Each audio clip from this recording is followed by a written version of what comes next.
I want you to start by picturing a scene, a hospital room. Okay. And it's a moment that should be one of, pure relief. You've got a 27-year-old man, young guy. He's been through it with a pretty serious liver abscess. Mm-hmm. He's finished his whole course of heavy-duty IV antibiotics. Yeah. He's literally packing his bag. He's ready to walk out the door. The best moment of any hospital stay. Exactly. And the very last thing that stands between him and home is a simple routine procedure, removing his central venous catheter. Right. Pull the line, put on a Band-Aid, and you're free. That's the idea. The doctor comes in, pulls the line from his neck, puts a dressing on it, sends him on his way. Okay. But 30 minutes later, this young man is not at home celebrating. He's back in the emergency room. He is gasping for breath. His oxygen levels are plummeting, and there's a sound coming from his body that it doesn't make any biological sense. A sound. A whistling sound. A whistle. A distinct, audible whistling sound coming directly from the tiny hole in his neck where the catheter used to be. Wow. That's a chilling detail. It's a sound that every single physician is trained to dread, because it means a routine procedure has just, in an instant, turned into a catastrophic physics problem. A physics problem. That's the perfect way to put it. And that case study from the Agency for Healthcare Research and Quality is our jumping-off point today. Because this isn't just a story about a whistling neck. It's a story about the device itself. The central venous catheter. The CVC. Right. We are doing a deep dive into the entire life cycle of this thing. And I think, when most people hear about central lines, they just think, oh, it's just a bigger IV. Yeah, that's a common misconception. But looking at the stack of research we've pulled for this, we're talking CDC guidelines, systematic reviews from pediatric journals, papers on hemodialysis complications. That comparison really just falls apart, doesn't it? It absolutely does. Comparing a peripheral IV to a central line, it's like comparing a garden hose to a municipal water main. I mean, sure, they both carry fluid, but the engineering, the physiological impact, the potential for disaster, they are in completely different leagues. So that's our mission today. We're going to uncover that whole life cycle. We're going to start with the engineering marvel used to get them in, the Seldinger technique, which has a rule you can apparently never, ever break. The cardinal rule. We're going to get into this surprisingly heated debate that's raging in the medical literature, saline versus heparin for keeping the line clean. A huge controversy, actually. And then we're going to talk about the silent damage these things can leave behind years later, something called stenosis. And finally, we'll circle back to that whistling sound and the high-risk, high-stakes moment of taking the line out. Sounds like a plan. So let's start with the absolute basics. The hardware itself. The American Thoracic Society outlines all the reasons for these lines, things like chemotherapy, long-term antibiotics, hemodialysis. Why can't we just use a regular high V in the arm for all of that? What's the fundamental advantage of going central? It really boils down to two things: flow rate and dilution. When you put a standard IV in someone's hand or their forearm, you're accessing what we call a peripheral vein. These are relatively small vessels. The blood flow is pretty slow. Right, like a small creek. That's a great analogy. Now imagine you need to inject a really harsh vesicant chemotherapy drug, for example.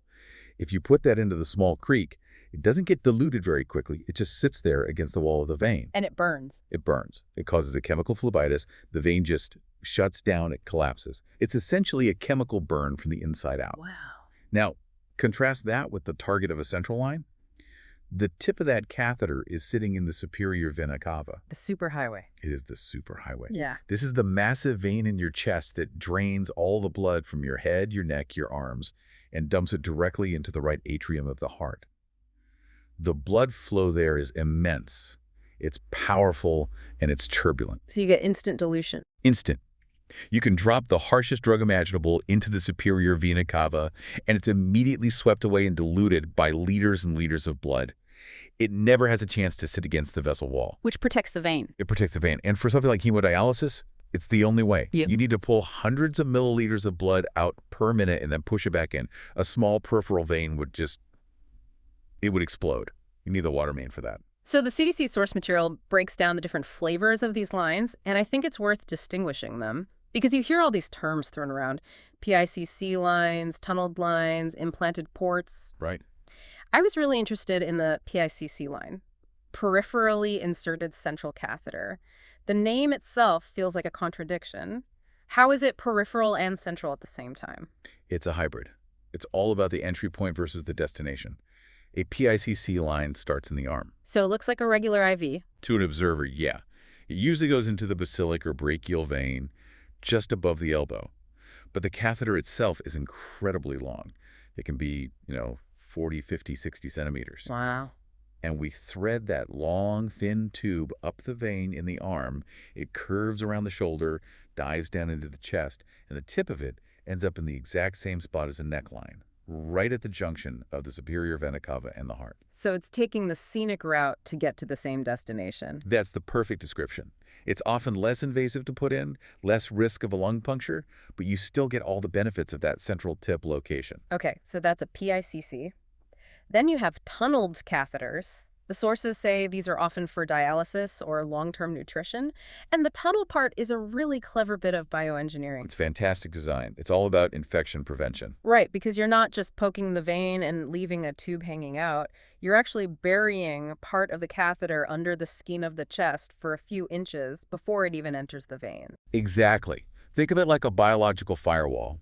The single biggest risk for any long-term line is bacteria from your skin crawling down the outside of the tube and getting into your bloodstream. A direct highway for germs. A superhighway for germs.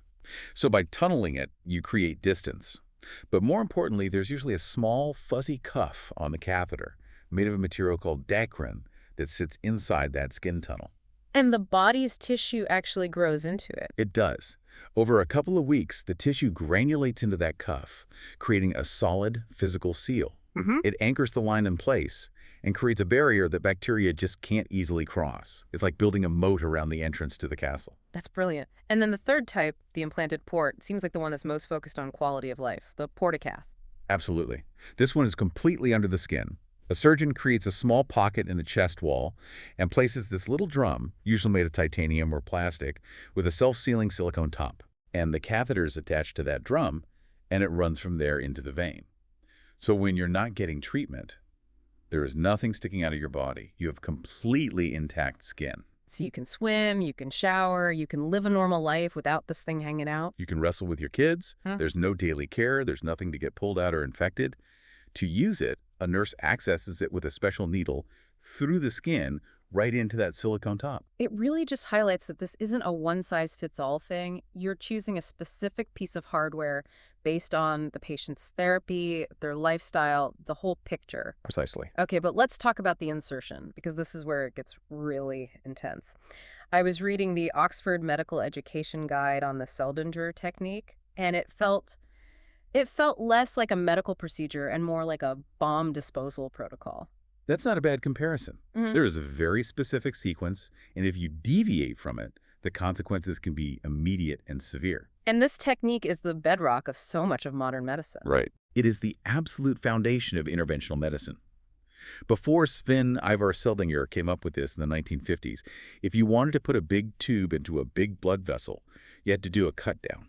Which is what it sounds like. Exactly what it sounds like. You make an incision, surgically dissect the tissues down to the vein, physically cut a hole in it, and insert your tube. It was major surgery. Seldinger gave us a way to put a very large device through a tiny needle hole. It's genius. But it all hinges on this delicate dance with a wire. The wire is everything. The core concept is simple. Needle first, then a wire through the needle, then the catheter slides over the wire. So let's walk through what the source material calls the gold standard insertion. We're not doing this blind anymore. First step is ultrasound. Oh, absolutely. I mean, in the old days, we used what were called anatomical landmarks. Which sounds like a polite term for guessing. It was educated guessing. We knew that, for example, the internal jugular vein in the neck usually sits in a certain spot relative to a muscle and the carotid artery's pulse.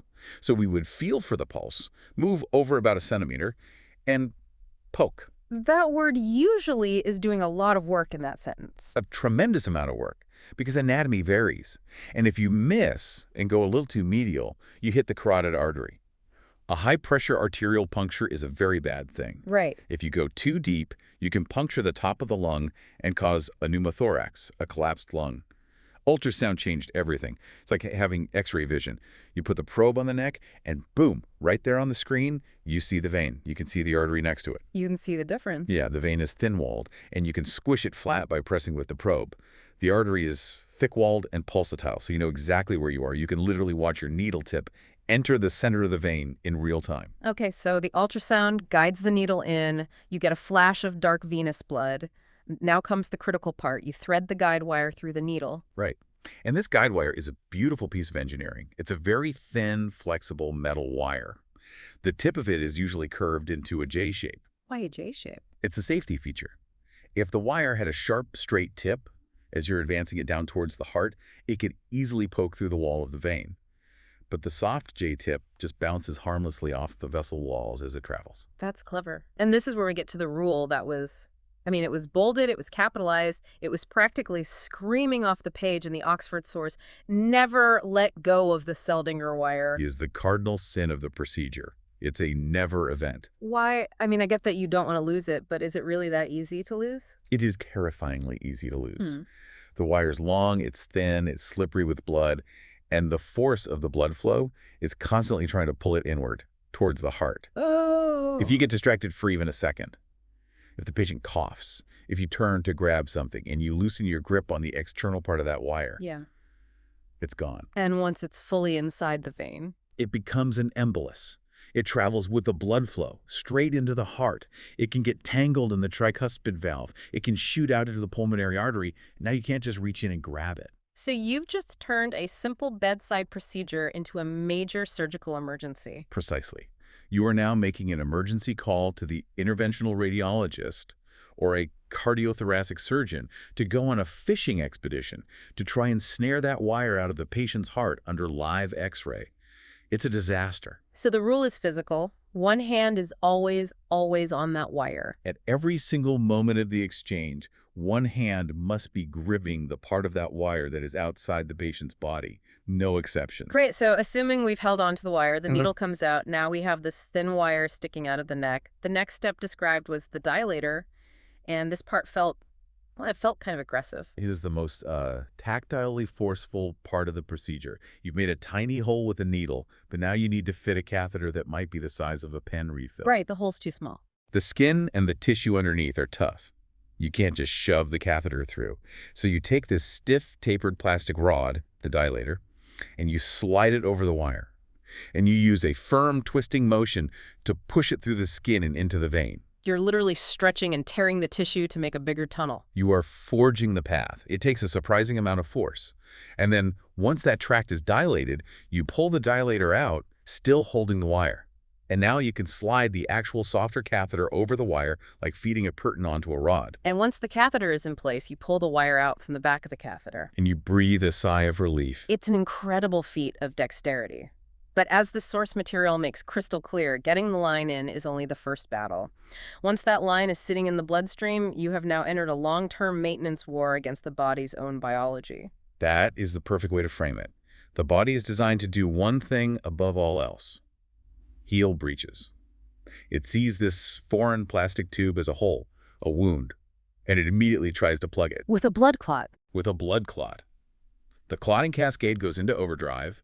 Fibrin starts to form a sticky sheath around the tip of the catheter, trying to wall it off. Which brings us to what you called the great flush debate. Because if that line gets clogged or occluded, it's useless. So the standard practice is to lock it by filling it with fluid when it's not in use. And for decades, the logic seemed simple. Clots are the enemy, so we use a blood thinner. We use heparin. Right. Heparin was the heavy artillery. It's a potent anticoagulant. The thinking was you leave a little column of heparin sitting inside the catheter to prevent that fibrin sheath from ever forming at the tip. It made perfect sense. But then I read this critically appraised topic from Children's Mercy Kansas City and a big systematic review from PMC, and the consensus seems to be, it seems to be crumbling. It's a classic case of long-standing medical dogma finally being put under the microscope of evidence-based medicine. And it's not holding up so well. The Children's Mercy Review, which looked specifically at pediatric data, a really vulnerable group, the conclusion was, it was frustratingly vague. It just said, no recommendation can be made. Right. And it said the certainty of the evidence was low to very low. What does that actually mean when a big systematic review says the evidence is low certainty? Does it just mean we have no idea? It means that the studies that have been done so far are flawed. Maybe the sample sizes were tiny, 20 kids in this study, 30 kids in that one. You can't draw strong conclusions from that. Okay. Or maybe the methodology was inconsistent. One study defined a blocked line one way, another study defined it a different way. Okay. Or they didn't control for other variables like the type of catheter being used or the patient's underlying disease. Mm. So when you try to pool all these weak, messy studies together, you just get a messy, inconclusive answer. The adult data from the PMC source, however, seemed a little bit more direct. It compared heparin head-to-head with normal saline, which is just salt water, right? Yep, 0.9% sodium chloride. Basically the same salinity as your blood. Totally benign. And it found that heparin had, and I'm quoting, little favorable effect on keeping the line open on patency. Little favorable effect is statisticians speak for. It might work a tiny bit better, but the difference is so small it's barely noticeable, and maybe not even real. So, statistically insignificant. Largely, yes. If you dig into the risk ratios, you might see that over 1,000 patients using heparin might prevent a handful more occlusions than saline, a very, very marginal benefit. But it's the cost of that tiny, maybe not even real benefit that's driving this whole debate, because heparin is not benign. Not at all. It's a powerful drug with a serious and sometimes deadly side effect profile, and the big boogeyman that everyone worries about is HIT. Heparin-induced thrombocytopenia. The mechanism for this absolutely blew my mind. It's an immune reaction, isn't it? It is, and it's one of the most paradoxical reactions in all of medicine. For a small percentage of people, their body's immune system sees the heparin molecule attached to a protein on their platelets, and it freaks out. It develops antibodies against this complex. But these antibodies don't just clear the platelets away, they do the opposite. They aggressively activate the platelets. So let me get this straight. The drug that is supposed to prevent blood clots Yes. triggers an immune response that causes massive blood clotting. Exactly. The patient's platelet count plummets, that's the thrombocytopenia part, but it's because they're all being consumed to form huge, dangerous clots all over the body. Patients can get DVTs, pulmonary embolisms, they could lose limbs, all caused by the drug meant to prevent clots. That is terrifying. So the risk-benefit calculation completely changes. It has to. The question becomes, do we use this potentially dangerous drug, heparin, to maybe, possibly, get a tiny, almost immeasurable benefit in keeping the line open? Or do we use simple, cheap, completely safe saline, which avoids the risk of HIT, avoids any other bleeding risks, and is, by all accounts, 99% as effective? And that's why the tide has turned so dramatically. Most hospital protocols are now shifting away from routine heparin locks. They're realizing that the risk, even if it's rare, just isn't worth the marginal benefit. So the focus is shifting from what fluid you use to how you use it. Precisely. The evidence is suggesting that the technique, using a pulsatile push-pause flushing motion to create turbulence that physically scrubs the inside of the catheter, is probably far more important than whether you're scrubbing it with salt water or a blood thinner. It's a return to simplicity. But even if we manage to keep the line clean and flowing for its entire life, the source material points to a darker, more insidious long-term problem. We have to talk about the silent damage. Right. Beyond infection and clotting, there's the mechanical damage. Specifically, central venous stenosis. The scarring and narrowing of the great veins in the chest. A really difficult problem. I found this study from Frontiers in Neurology to be just eye-opening. They took a group of patients who needed treatment for stenosis, and they divided them into two groups. Those who had a history of having central lines in the past, and those who had never had one. And they looked at their outcomes years later. The difference was stark. The patients who had a history of CVCs, they developed symptoms earlier, their prognosis was worse, and the narrowing came back much more frequently even after treatment. And the mechanism behind it is purely mechanical.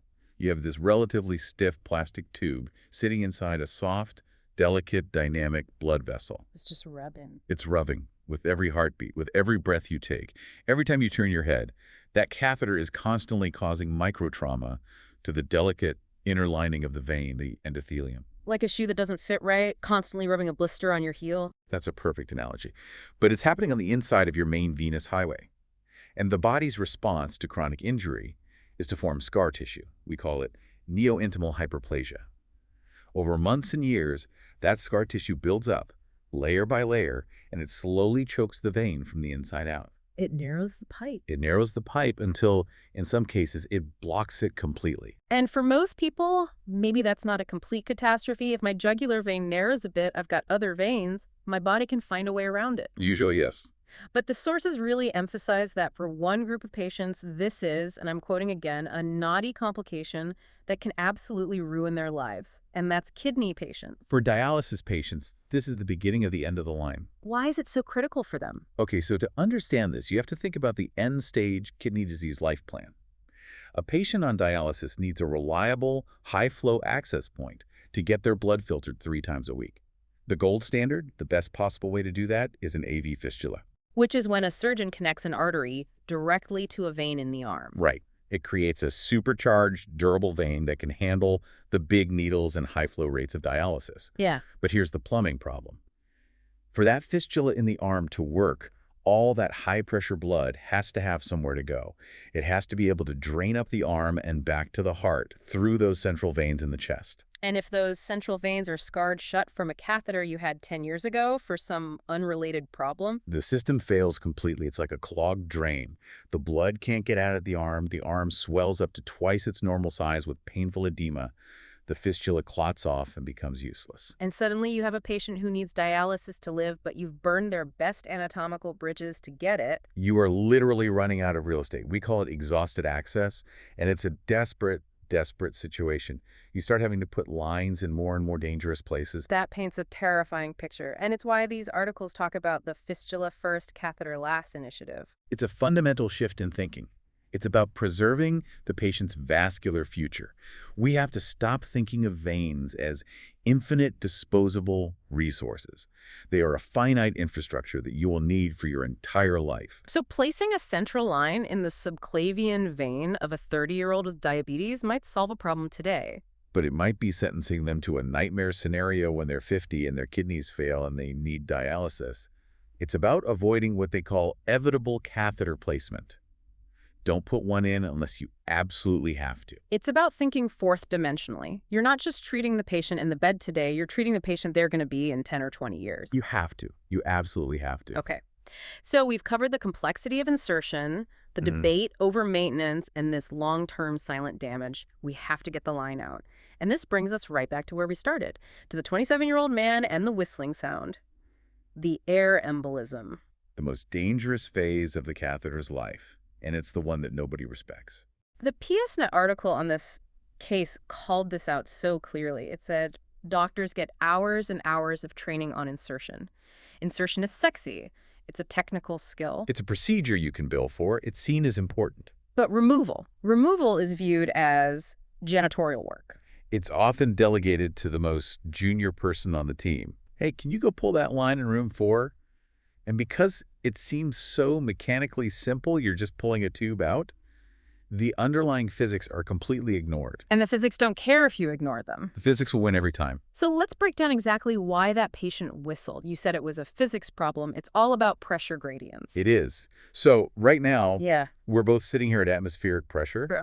The weight of the air in the room is pushing on our bodies. Right. Inside our arteries and most of our veins, our blood pressure is higher than that. So if I cut my arm, blood pushes out. That makes intuitive sense. Yeah. But the big central veins in the neck and chest, the jugular, the subclavian, the vena cava, are different. They are inside the thorax, the chest cavity.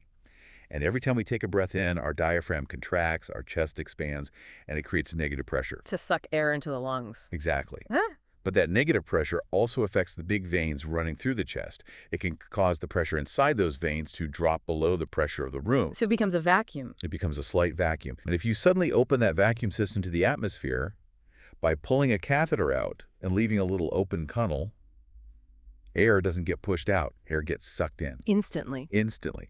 And in the case study, they made 2 critical mistakes that basically maximized this vacuum effect. First, the patient was sitting upright when the line was pulled. So gravity was working against him. Gravity was his enemy. When you sit up, blood pools in your legs. That lowers the volume and the pressure in the veins in your neck, making that vacuum effect even stronger. Second, the patient likely took a breath in at the exact moment the line was being removed. That inspiration, that expansion of the chest, is the final step that sucks the air in. So the whistling sound was literally the sound of room air being violently sucked through the tract in his neck, down into his superior vena cava. Yes, like a tea kettle working in reverse. A terrifying sound. And once that air gets into the heart, why is it so deadly? I mean, it's just a bubble, isn't it? A bubble sounds so harmless, but in the heart, a large bolus of air, we're talking 50, 100 milliliters, not that much, acts like a vapor lock in an engine. What does that mean? The right ventricle is supposed to pump blood. Blood is a non-compressible liquid. But when it fills with air, which is highly compressible, it can't pump it effectively. It just churns the air and blood into a foam. So it's just beating against foam, but nothing is moving forward. Exactly. This foam blocks the outflow tract to the pulmonary artery. Blood can no longer get to the lungs to pick up oxygen. Which is why he was gasping for air and his oxygen was dropping. And why cardiovascular collapse follows soon after. The pump effectively runs dry. It can be fatal in minutes. So preventing this isn't about being lucky. The source material lays out a very strict protocol, and every single step is a direct countermeasure to the physics we just described. Correct. The entire goal of the removal protocol is to reverse the pressure gradient. We need to make sure the pressure inside the vein is higher than the pressure in the room. So step 1, position. Trendelenburg. This is non-negotiable. You lay the patient's bed flat, and then you tilt the whole bed so their head is down and their feet are up. And why does that work? It's gravity again, but this time you're making it your friend. By putting the head lower than the heart, you cause blood to pool in the neck and chest veins. It engorges them. It raises the internal venous pressure well above atmospheric pressure. So you've turned the vacuum back into a pressurized pipe. Exactly. Now, if you pull the plug, a little bit of blood might ooze out, but there's zero chance of air getting sucked in. Okay, step 2, the Valsalva maneuver. You instruct the patient to take a breath in, hold it, and then bear down like they're having a bowel movement, or to hum a low note at the exact moment you are pulling the catheter out. What is that doing physiologically? It dramatically increases the pressure inside their chest cavity. It's like they're squeezing the big veins from the outside, which again spikes the internal pressure and provides another layer of safety against air entry. And finally, step 3, the seal. The source is very specific here. It says you must use an occlusive dressing like petroleum jelly gauze. Why not just a normal piece of gauze and some tape? Because normal gauze is woven cotton. It's porous, it has holes in it, air can go right through it. Oh. If you put a dry gauze on that tract and the patient sits up 5 minutes later and takes a deep cough, they can still suck air right through the gauze and down the tract into the vein. You need something that is airtight.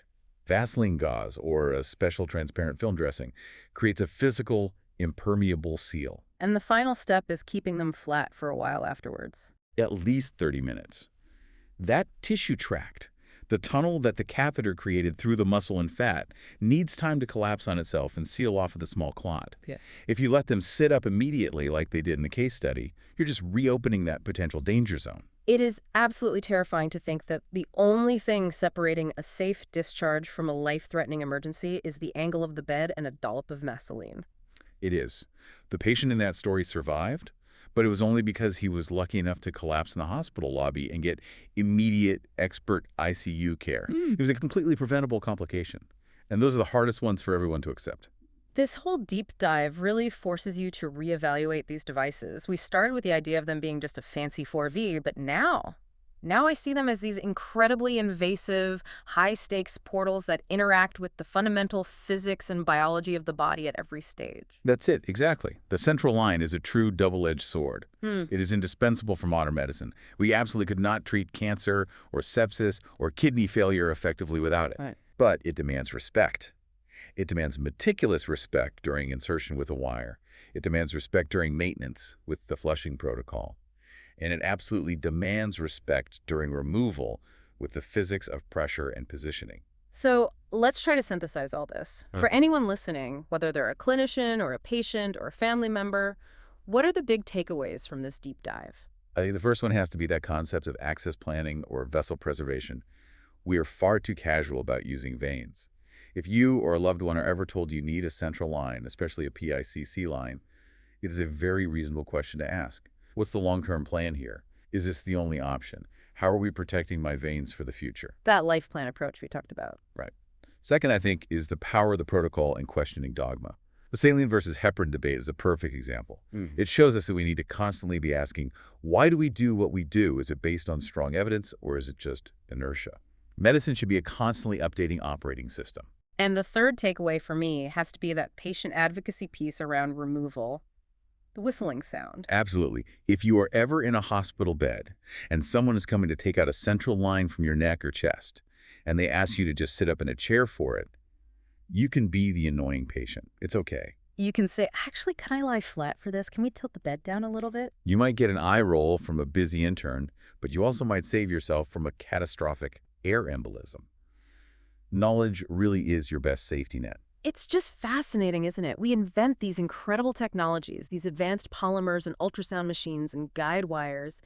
But in the end, patient safety so often comes down to a fundamental understanding of gravity, pressure, and the long-term consequences of scarring a human vein. We approach the body like it's a machine that we can just fix and modify at will, but it's not. It's a complex, resilient, but ultimately fragile ecosystem, and we have to learn to negotiate with it.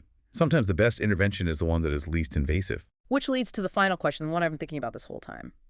In a healthcare system that is so geared towards immediate action, towards intervention, are we biologically borrowing against a future we haven't planned for? We treat veins like they're a renewable resource, but they're not. They are a finite infrastructure. Maybe the definition of a successful medical outcome needs to expand from just surviving the procedure to preserving the patient's options for the next decade. I couldn't agree more. Preservation is the new intervention.